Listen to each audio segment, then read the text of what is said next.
Why is the crack, guys? It's Nathan here, aka the Rambling Kern, and head instructor of Kern School of Combat.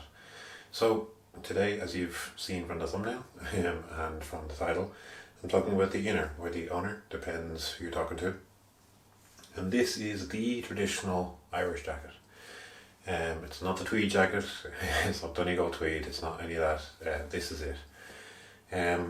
Really interesting garment. This one specifically has a very interesting little history to it. So anyone who you would have seen obviously wearing the Lena, which if you want to discover the history of that, check out my previous video. I'll either put a thing up here or in the description. Either way, the information will be there for you. So the Ionar, even though it's spelled Ionar or Ionar, depending what you're looking at, Irish, obviously we pronounce things a little bit differently. So this jacket, even though it looks quite snazzy, as you can see with the open sleeves, it's actually very simple construction. It's basically a rectangle here, and a rectangle on the back, and two at the front. And then the frills are basically just folded and pleated. So to give you a little bit of detail, obviously this is probably the most characteristic thing of Irish clothing, or Irish outer clothing I should say, of the time, is open sleeves. Most likely to showcase the Lena and these amazing sleeves. So as you can see, open sleeves on this one, nice little piping detail. The original had, actually that's what I should discuss first. So this jacket itself is actually based on the Kilcommon costume, or the Kilcommon find. One of the great things about Ireland, one of the things that we're very lucky to have, is an abundance of bogs, and what that means is we have a huge amount of bog finds. And the amazing thing about bogs is they preserve cloth, unlike the ground. So if you were to bury this outfit in the ground, it'll be gone within a few years. But cloth, we are lucky to have preserved. So this jacket, the hat, which you'll see in a future video, and the trews all come from one single find. Interestingly, there's a cloak in there as well, but no Lena. So kind of makes you wonder if maybe that was too valuable to throw away. Just conjecture on my part, but an interesting kind of thing to think about. Because we know these Lena, these shirts were really, really big money. So this one is an exact replica of the Ionar from the Kilcommon find. Now, this jacket, as I say, it's an exact replica. Huge thank you to the team at Reconstructing History. I will put a link in the description that has all of the patterns for the jacket, the cloak and the trews, and just give them some support. They have a really good write-up for anyone who is a bit of a clothes nerd as to the exact details of the clothing, the weave and the warp and the weft, all that stuff that I'm no expert in, but for those interested, I'll put the link in the description. So huge thank you to them. Without them, we'd just be left with the very grainy pictures that we have of these, which I'm going to show you on the screen now. So the jacket itself, as you can see, a little bit shriveled, but we only really have black and white photos of it. I did previously come across some additional photos, but I have not since been able to locate them. But you can see the jacket exactly the same. The original find, they were actually a little bit confused as to why the open sleeves. They thought maybe there was some sort of issue. The interesting thing with these sleeves as well is that the closure, there is button closures on these. As a bit of additional detail and a bit of ornamentation for myself, I actually chose these little nickel plated buttons that you'll see here. Let's see if that will zoom. There we go. So kind of classic buttons of the period, but just very nice little detail. I'm not really one, as I said previously, for over ornamentation. I like things to be quite simple and plain.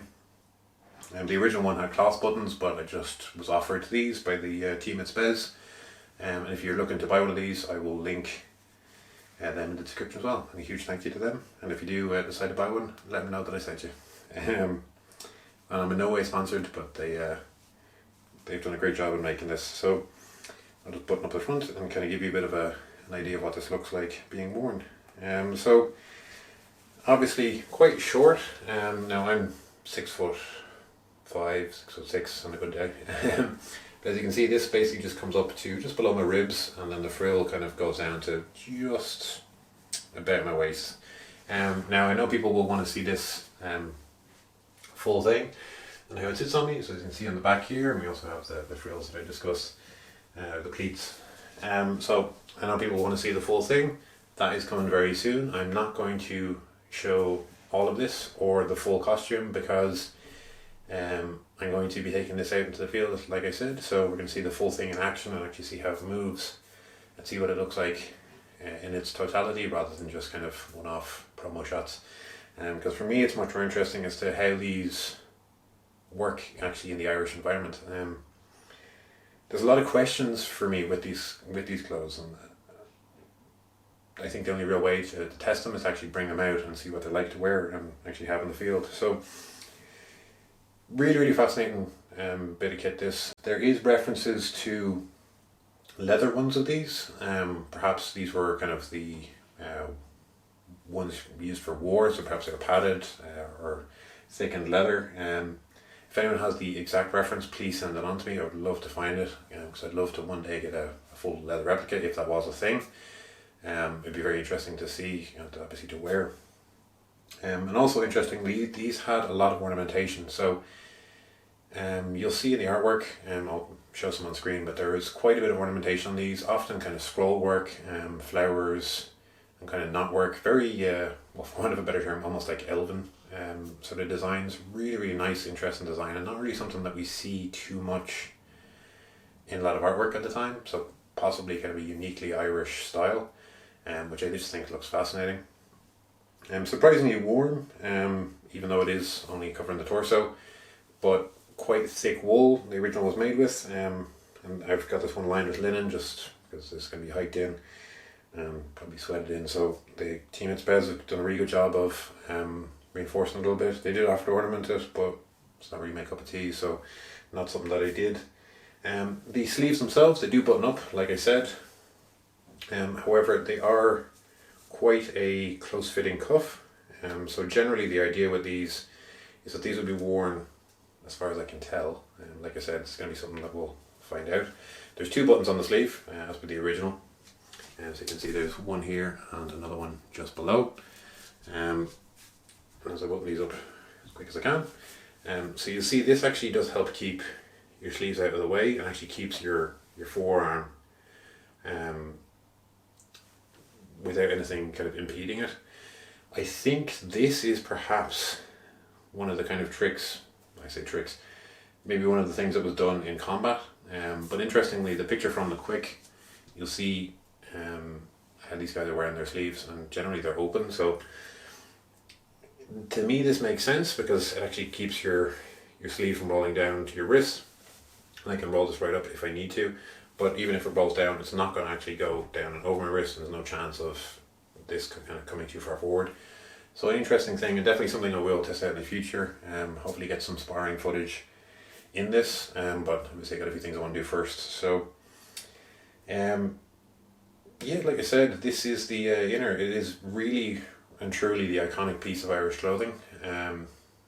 For whatever reason, this became very popular. It was quite popular to have open sleeves in the kind of period that this was becoming popular in Ireland, but it was very much a uniquely Irish thing, and this jacket especially is very much a uniquely Irish thing.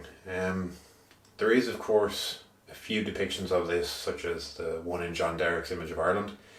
You can kind of tell though, I forget who mentioned this, but I think it's very apt that it seems like someone who's had it described to them and they've taken a stab at what it is, because you see the frill or the pleats. You see the pleats here. I mean, these it's just folded fabric. They don't stick out, they just drape down. Basically to kind of help keep your torso a little bit warmer, I would think.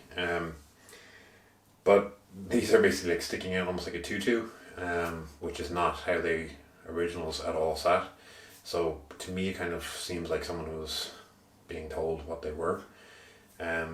That's also one of the interesting things about the Dürer paintings. That's probably one of the most famous paintings when it comes to a gala glass and a kern. He gets it pretty right, but obviously there's details that are not. So just one of the interesting things, there's a lot of Irish kerns and soldiers and gallaglass as well, going back and forth across Europe, and people would have been familiar with them, they would have heard of them, but obviously they would have heard of the kind of fanciful clothes they wore and been pretty interested in them. On the topic of the gallaglass as well, very likely that they were wearing these. You can actually see in the Hollinshead Chronicles that they were wearing them. So just another very interesting thing. So as I say, guys, do stay tuned. You're going to see these in the field, and you're going to see me kind of putting these to the test, and I really do appreciate the support that everyone's given the channel. Please do like, comment, subscribe and share these videos. Some really fun stuff coming. So once again, I really appreciate it, and thank you all, and slán.